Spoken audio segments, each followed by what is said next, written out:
Good evening, everyone. Well, we're preparing to wrap up another busy day in Scotland. I think we got a lot done. We have a lot of good substantive meetings, and with my fellow leaders, and most of all, it was critically important for the United States to be here. At COP26, back in the Paris Agreement, raising domestic climate ambitions and demonstrating a commitment to support the rest of the world, particularly those countries that are on the front lines of the climate crisis. Today I spoke with leaders of forested nations, island nations, developing countries. My message to them was the United States is going to be their partner as we meet this climate crisis. And I want to thank the United Kingdom and Prime Minister Johnson for hosting us, hosting the world at a critical moment, as well as I met with Prince Charles, who's put together a very significant operation over the last 6-7 years, trying to bring in the private sector to work on a number of these issues. Glasgow must be the start, as I'm tired of hearing me say it, but a decisive decade of action so we can keep the limit of 1.5 degrees within the reach of us and the rest of the world. We have to keep accelerating our progress. Today's agreement by more than 100 countries, representing 85% of the world's forests, to halt and reverse deforestation by 2030, is a great example of the kind of ambition we need, and the United States is proud to have initiated and supported it. For our part, the United States is going to keep raising the ambition and delivering the goal that we are reducing U.S. emissions by 50 to 52%, as Secretary Kerry's talked about, from the 2005 levels by 2030. This decade, we have to make significant progress. And by the way, I might note parenthetically, I can't think of any 2 days or more has been accomplished dealing with climate than these 2 days.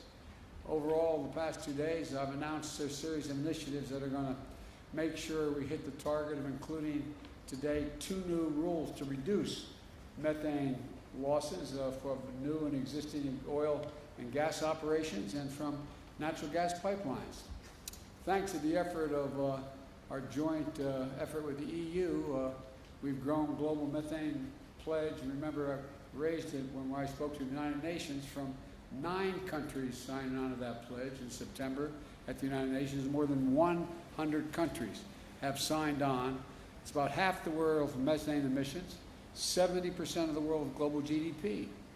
We made commitments to promote climate-smart agriculture, spur innovation, catalyze private finance for a clean economy, and to drive high-standard, clean, climate-resilient infrastructure through the Build Back Better initiative. We had a great meeting today where we sat and talked about the whole focus of my Build Back Better initiative, which is adopted by the G7, was that everything should be focused on, as we help with the infrastructure of the rest of the world, which needs it badly, focused on climate. The example is if you build an oil well, if you build a gas or oil refinery, you're going to have that for the next 30 years. Well, why not invest now if we're going to provide for the help for nations in solar capacity or wind capacity? So the point is, although we also brought through the new President's Emergency Plan for Adaptation and Resilience. We called it, I'm getting tired of acronyms, I have to admit to you, but it's called a PREPARE. We're going to support climate adaptation efforts of more than 500 million people worldwide.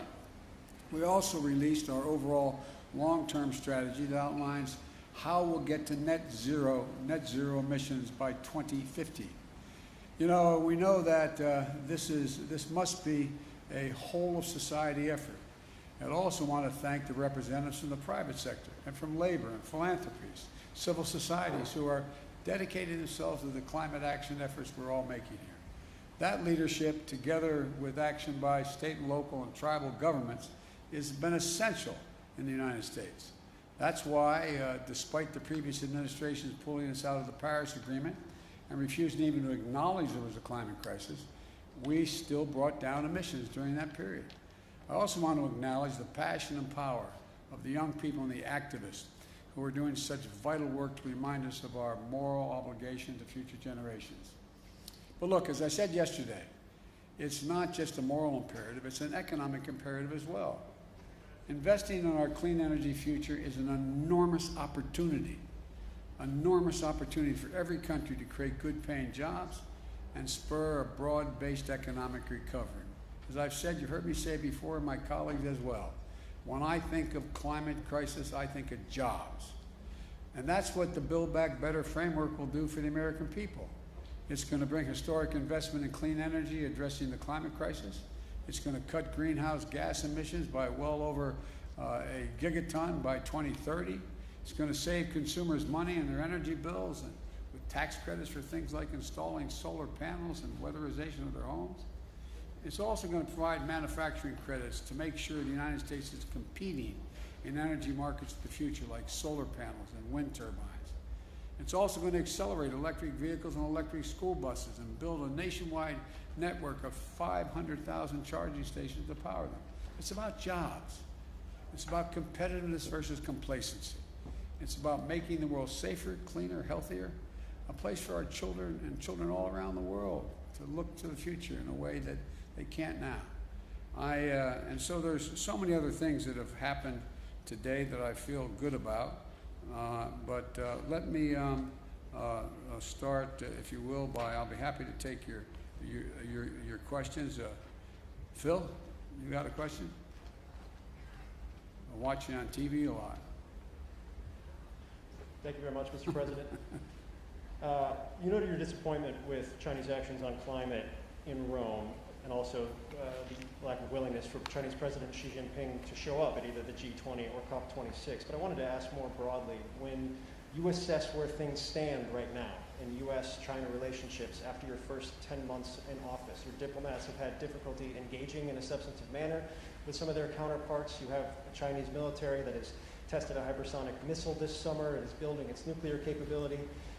What is your general assessment of where things stand, and are you concerned that the potential for armed conflict has grown over the course of your first 10 months in office? Well, let me start off by addressing the first part of, if not the question, the statement. And that is that I indicated that China and Russia not showing up in Saudi Arabia was a problem. We showed up. We showed up. And by showing up, we've had a profound impact on the way I think the rest of the world is looking at the United States and its leadership role. I think it's been a big mistake, quite frankly, for China, with respect to China not showing up. The rest of the world is going to look to China and say, what value added are they providing? And they've lost an ability to influence people around the world and all the people here at COP. The same way I would argue with regard to Russia. With regard to the more profound question about, am I worried about an armed conflict or some that accidentally occurring with China? No, I'm not, but I have had, as I've said before, and I think we've talked about this, Phil, but I may be mistaken, I think, as I've said, I look at China, and I've had hours of conversations with Xi Jinping, both in person when I was vice president and since I've been president, at least 5 or 6 hours worth of conversations on the telephone. And I'm going to be having a virtual summit with him. I've made it clear, this is competition. It does not have to be conflict. There is no reason there need be conflict. But I've also indicated to him, and I'm not reluctant to say it publicly, that we expect him to play by the rules of the road. We're not going to change our attitude toward Constitution, international airspace, international sea lanes, etc. We also have made it clear that we have to work on dealing with things like cybersecurity and a whole range of other issues. But I'm not looking for, I don't anticipate there will be a need for there be physical conflict. But you know, as you've heard me say this before, my dad had an expression. He said the only conflict worse than one that's intended is one that's unintended. One that's unintended. And so in my meetings with him virtually coming up, I haven't set the exact date yet, I want to make sure there's no misunderstanding. It's competition, not conflict, and so there's no unintended. Yeah, Peter?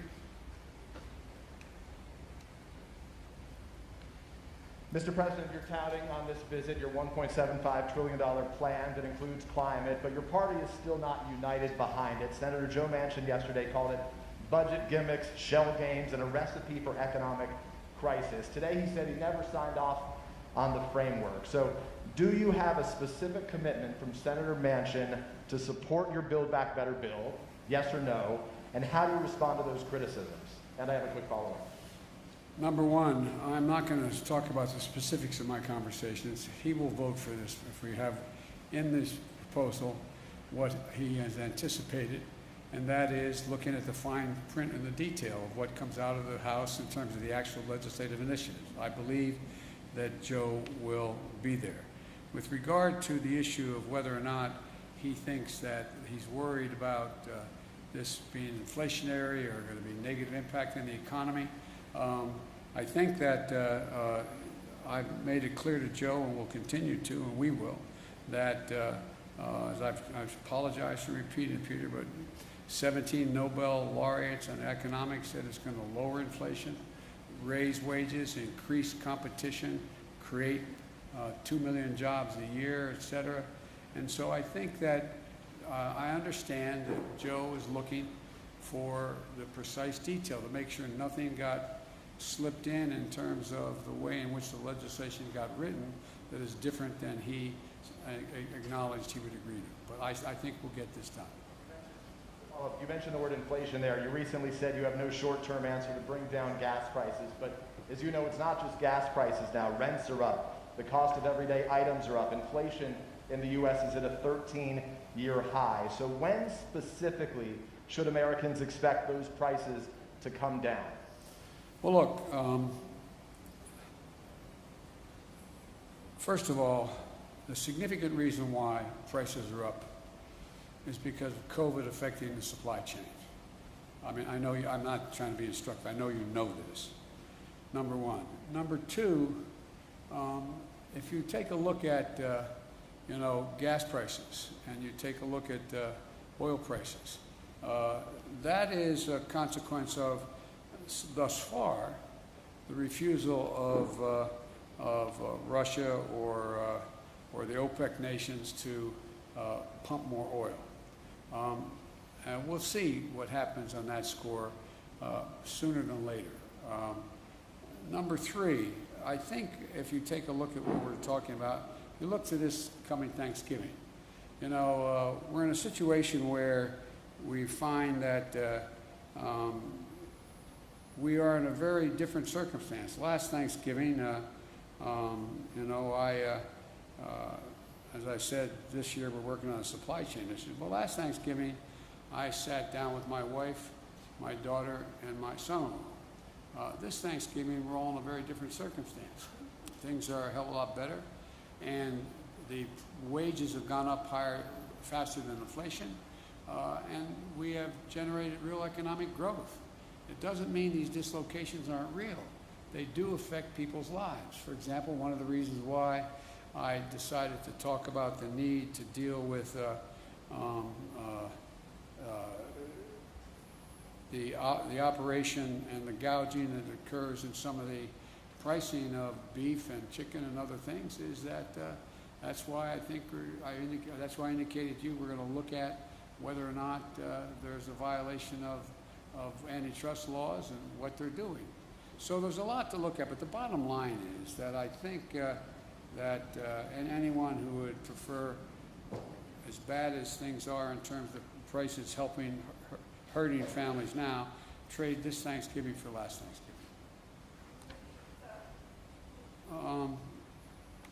Jen Epstein, Wall Street Journal. Excuse me, I beg your pardon. Bloomberg. I hope I got it. I got it. Thank you. Especially since my granddaughter works for you guys in a different circumstance. So I got it. I'm in trouble. Well, I'm going to ask a very Bloomberg question to begin, which is, have you decided who you will nominate to chair the Federal Reserve Board? And if not, can you speak a little bit about what you're thinking about as you consider your choice for Fed chair and the other seats that are open? This is the latest that a president has gone without nominating somebody the year before a nominee needs to be selected. And are you concerned about potentially having a short timeline, especially if you're not going to re-nominate Jay Powell? No, no, and no. No, I'm not going to discuss it with you because that's in train now. We'll be making those announcements fairly quickly. It's been in train for some time, number one. Number two, I also would indicate that I think we're going to have plenty of time to make sure all the major nominees are able to be cleared in time that where their terms would expire. And number three, I've given a lot of thought to it. And I've been meeting with my economic advisors on what the best choices are. We've got a lot of good choices, but I'm not going to speculate now. Nancy, CBS? I think you had your hand up. I'm sorry, did you? Thank you very much, Mr. President. Some of the commitments you made here won't happen unless Congress passes future legislation. How do you convince Republicans and even some Democrats to get behind more spending if they look at this conference and say, China isn't meeting these global goals, Russia doesn't intend to meet these global goals, India doesn't plan to, why should we? Because we want to be able to breathe and we want to be able to lead the world. Look, I mean it sincerely. I think, presumptuous of me to say, talk for another leader, but the fact that China, trying to assert, understandably, a new role in the world as a world leader, not showing up, come on. The single most important thing that's gotten the attention of the world is climate. Everywhere. From Iceland to Australia to, I mean, it just is a gigantic issue. And they've walked away. How do you do that and claim to be able to have any leadership now? Same with Putin and Russia. You know, his tundra is burning. He's in a literally the tundra is burning. He has serious, serious climate problems. And he is mum on the willingness to do anything. And so I genuinely believe, and I mean this from the bottom of my heart, when I said at COP7, at the G7, that America was back, you know, people wondered whether, well, is that really true? Well, we were able to change the dynamic of a lot of things coming out of the G7. I think what I'm about to say sounds awfully self-serving. 2 world leaders came up to me today and said, thank you for your leadership. You're making a big difference here. You're moving people. I think you and I talked about that, John, with one of the folks talking to us. And so I think the fact that America showed up and decided to lead and laid out clearly what it wished to do. For example, you know, as I said, the mere fact that we were able to, you know, go from 7 or 8 people or countries talking about, or maybe it was as high as 14, I don't remember the original number, to deal with the whole notion of methane. You know, now 100 nations have signed on. 100 nations. 100 nations have signed on to reduce methane by 30% by 2030. That is, and methane is 25 times more toxic to the environment than CO2. So we're making real progress. Or the deforestation issue. Look what we're doing. Look what we've been able to put together. And in addition to that, one of the things that I feel the best about, and I don't claim any unique credit for it, but I think that we've gotten for the first time a combination of, in dealing with the international problem and that circumstances affect all nations, that we've not only gotten countries off the sideline in terms of making significant financial contributions, but literally trillions of dollars worth of the private sector jumping in, knowing they've got to play and they're going to play an incredibly positive part in dealing with these problems. It's real. It's genuine. And so I just think that, you know, that old bad expression, proof of the pudding is in the eating. You know, I feel confident we're going to get done what we have to do at home in order to deliver. And lastly, you know, if you take a look at what economy is growing, the United States. It's growing. It has problems, mainly because of COVID and supply chain, but it's growing. We've created over 6 million jobs. We're leading the world in terms of the fastest growing economy, major economies.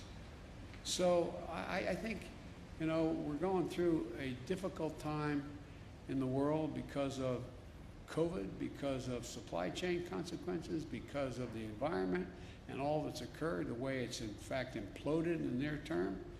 But as I said to you earlier, and I really mean it, I think it presents a gigantic opportunity, an opportunity to, in a sense, press the restart button and move in a direction that I think the vast majority of countries, and look, I'm sure you interview other world leaders that are here, the vast majority think this is an opportunity. They're not quite sure exactly what to do, exactly how to do it. Not that I have all the answers, I'm not implying that.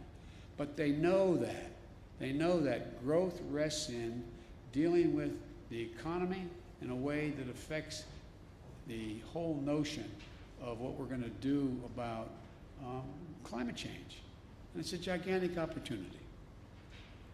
Okay, I called on the Wall Street Journal, Catherine. I got the wrong one. Sorry, let's try the real Wall Street Journal. Thank you very much. We are the real Wall Street Journal. Mr. President, you tweeted earlier asking Virginia and New Jersey residents to vote. Democrat Terry McAuliffe is struggling in a state that you won by 10 points. Do you see his problems as a rebuke of your presidency? And could this signal your real losses for Democrats in the midterms? We're going to win. I think we're going to win in Virginia. And you know, you're reporting it being close. The race is very close. So it's about who shows up, who turns out. And granted, I did win by a large margin. But the point of the matter is that I think that this is going to be, we all knew from the beginning, this is going to be a tight race. And it is tight. And it's going to get down to turnout. And it's going to, my guess is I'm going to be landing at 1 o'clock in the morning East Coast time. That's probably about the time we'll be hearing what the final results are. I think we're going to win New Jersey as well. But look, you know, the off year is always unpredictable, especially when we don't have a general election going on at the same time. That's been the case up and down, you know, for a long time, especially as Virginia's turned more and more blue.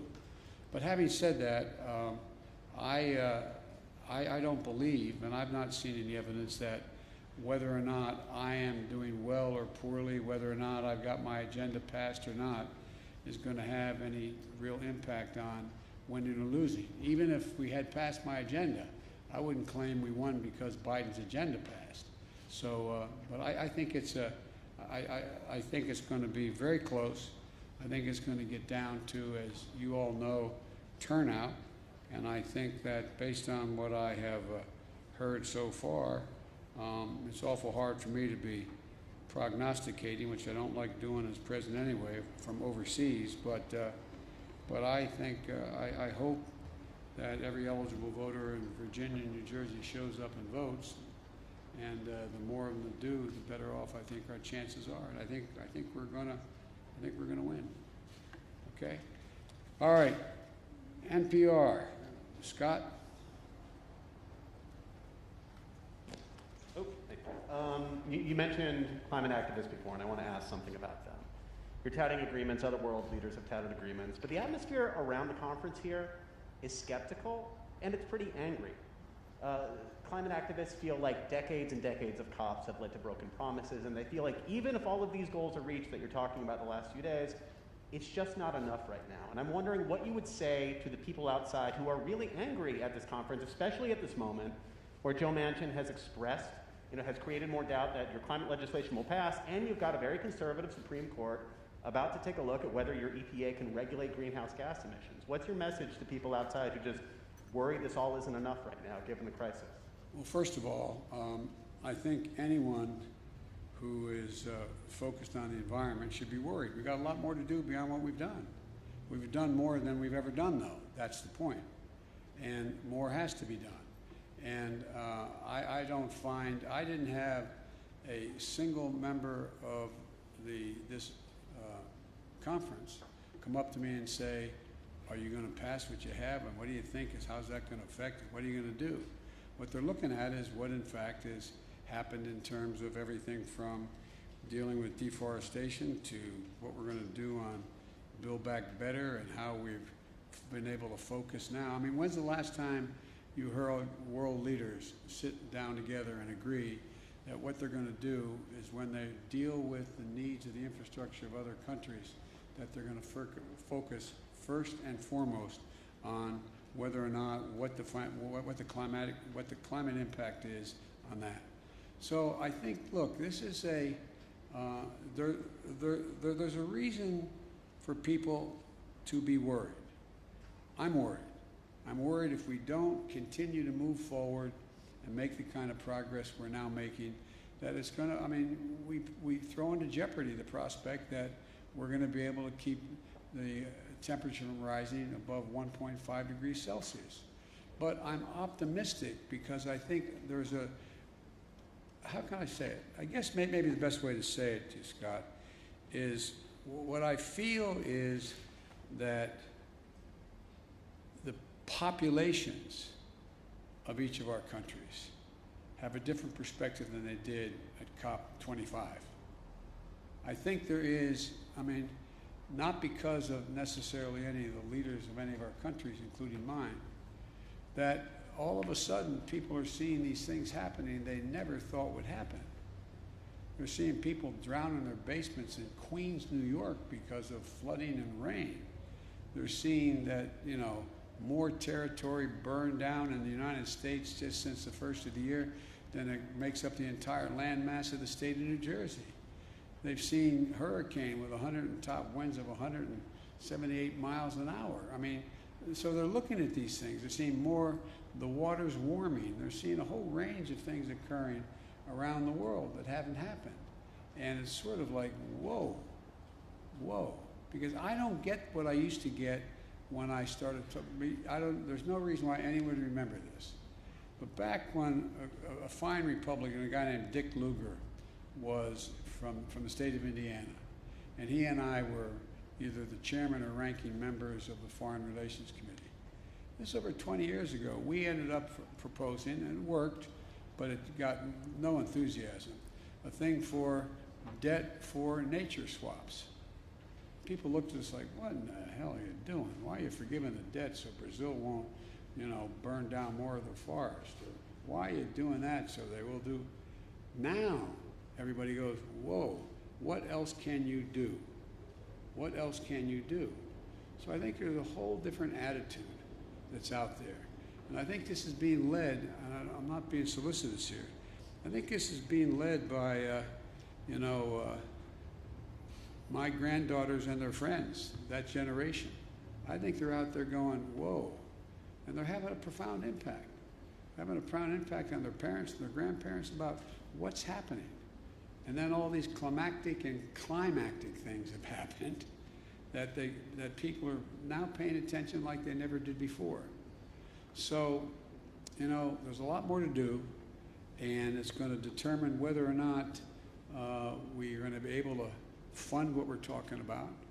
But, for example, even if the funding didn't come from some of the governments, you have the private sector now engaged where they're talking about investing, literally the need to invest over trillions of dollars out off the sidelines. It's bankers that are now deciding they got to. I talked a long time ago with you all about that you have major corporate America pricing in the price of carbon. It matters. So things are changing. We just have the right stewardship and enough sense as world leaders to get it right. So thank you all so very much. Appreciate it.